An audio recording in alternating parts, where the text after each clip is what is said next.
am Ashuja, Assistant Professor, Department of Computer Science and Engineering, Savitri School of Engineering.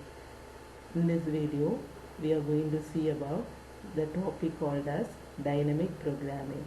So before going deep into dynamic programming, let us see the introduction of dynamic programming. Dynamic programming is an algorithm design technique that is invented by the US mathematician Richard Bellman in the year 1950. It is mainly used for optimizing the multi-stage decision process. Here, in dynamic programming, the programming refers to planning. Now we can see the definition of dynamic programming.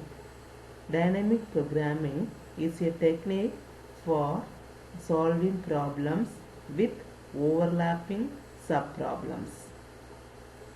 Also, it solves the smaller subproblems only once and records the results in a table from which a solution can be obtained. So this is the definition of dynamic programming.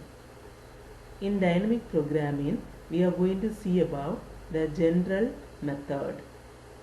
So the principle of general method is the principle of, we can move on to the properties of dynamic programming. There are two properties of dynamic programming. One is optimal substructure and another one is overlapping subproblems. So first we can see in detail about optimal substructure. The optimal solution can be obtained by combining the optimal solution of the subproblem. For example, if x is a problem and the x can be divided into the subproblems called x1 and x2. So here x1 and x2 are called the subproblems. So by finding the optimal solution of the subproblem, then and after combining those two subproblems, we will get an optimal solution. Now we can see an example of optimal substructure. Example is shortest path problem. So in the shortest path problem, we are considering two nodes u and v. Here u is taken as the source and v is taken as the destination. So we are going to find the distance between two nodes u and v, and for finding the distance between u and v, we need an intermediate node. So we take the intermediate node called as x. So the first subproblem is from u to x and the second subproblem is from x to v. So the subproblem 1 is u to x and the subproblem 2 is x to v. So first we have to find the optimal solution is shortest path from u to x for the subproblem 1. Second, we have to find the optimal solution, that is the shortest path from x to v.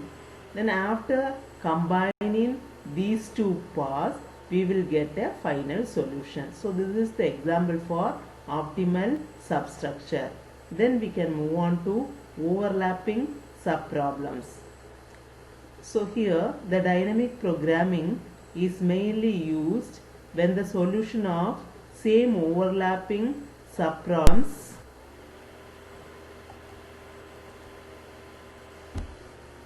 So here the computer solution of the subproblems are stored in the table so that the subproblem need not to be recomputed.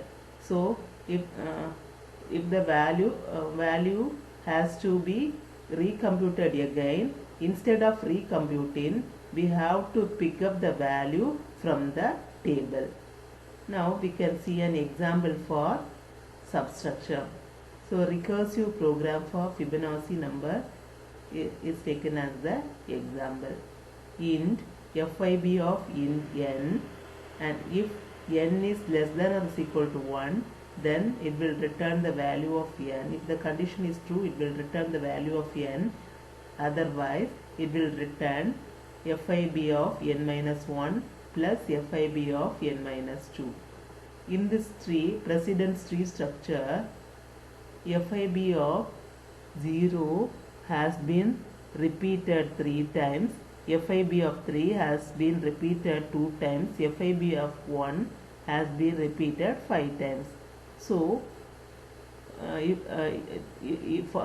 first we have to calculate the value of FIB of 1, and after computing the value of FIB of 1, this value is stored in a table. So once the value is stored in this table, this value can be used in the instead of FIB 1. So it is not necessary to recompute the value of FIB 1. Likewise, here also FIB of 2. So if we find the value of FIB of 2 already, it will be stored in the table, and here in this area FIB2 is not required to recompute again. Instead, the value can be picked from the table.